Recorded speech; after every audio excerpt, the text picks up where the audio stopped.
I believe that it's time for Americans, both politicians and regular folks, to stop being apologetic and embarrassed to talk about arts. They are a vital part of our culture and our civilization, and they should become part of a core curriculum of public education.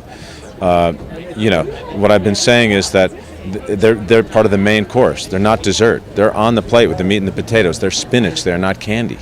And if we're going to train whole human beings who are imaginative, whether they're actually artists or whether they're imaginative engineers or imaginative architects or imaginative politicians, we need to train the creative part of people's brains. And the way you do that is by teaching them the arts when they're young. There's so much evidence that teaching people the arts improves their lives in every way. When our high school dropout rate is over 30% or something like that, and teaching kids arts makes them 3 times more likely to graduate from high school, you have a very simple cure for a problem that could become acute in the next generation. To try to make another metaphor that might help people is, if you were an athlete, let's take Michael Phelps because he's in the news recently. If he decided he wasn't going to use his left leg, he would win no gold medals. Not teaching kids the arts is not teaching their whole body. I think art imitates life and vice versa.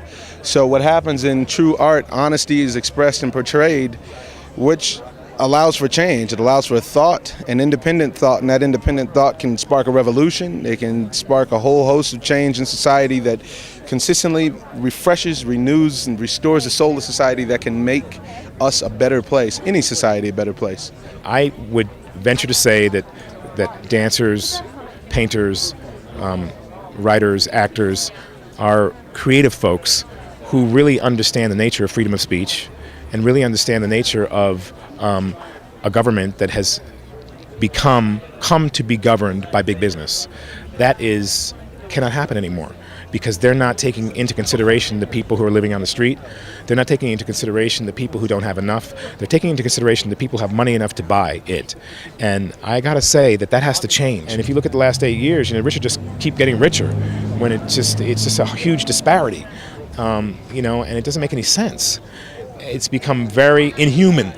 And I think we want to get back to the human, the connection, the moral fiber, the spiritual connection, looking on every person, no matter who they are, as equal to you. As an actor, I've always felt like my job is to tell the story of the human experience, and so that's what I do in my work, and it gives us all a place to kind of reflect on our experience as human beings and to learn from our stories and our journeys. Art is one of the ways that we evolve intellectually, emotionally, psychologically, and it allows us to kind of enter into each other's worlds through literature and theater and dance, so that we become more compassionate human beings, more open and understanding, able to listen, able to share. The idea that somebody does one thing is, a specialist is ridiculous. The idea of becoming somebody who not only is an actor, but somebody who understands the world that you live in.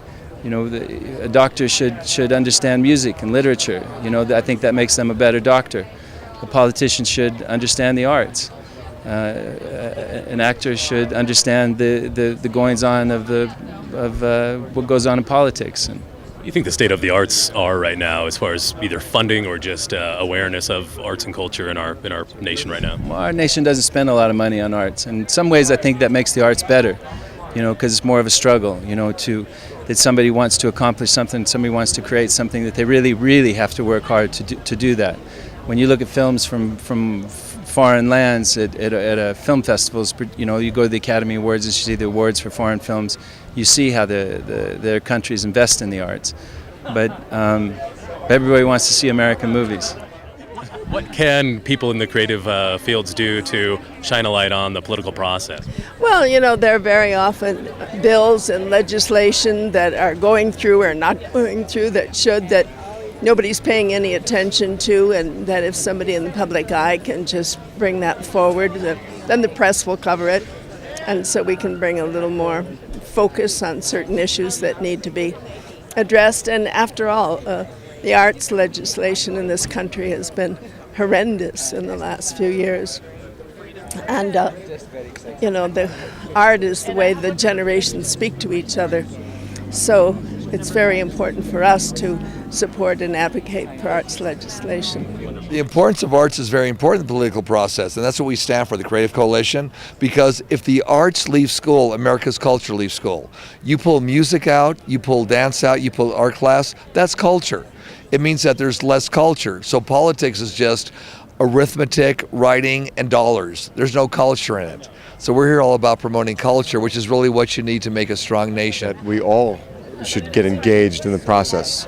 We all have the right, and I think we all have the responsibility to participate in our kind of national dialogue in our political process. So that's why I'm here, and that's what at the Creative Coalition, that's what we're about. And in terms of the arts, we're just constantly beating the drum that the arts are central to our life, our cultural life, our educational life, and too often they're pushed aside as being something peripheral, and it's a mistake. It's so fucking bored being asked the most inane questions about, what do I think about Lindsay Lohan's something, or Kate Moss's blah, or some swimmer,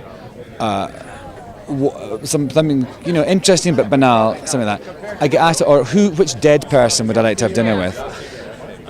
And yet, it sort of seems wrong for me to talk about politics, something that's really important. If Lindsay Lohan was dead, what would you think of her vagina? I'd worship it.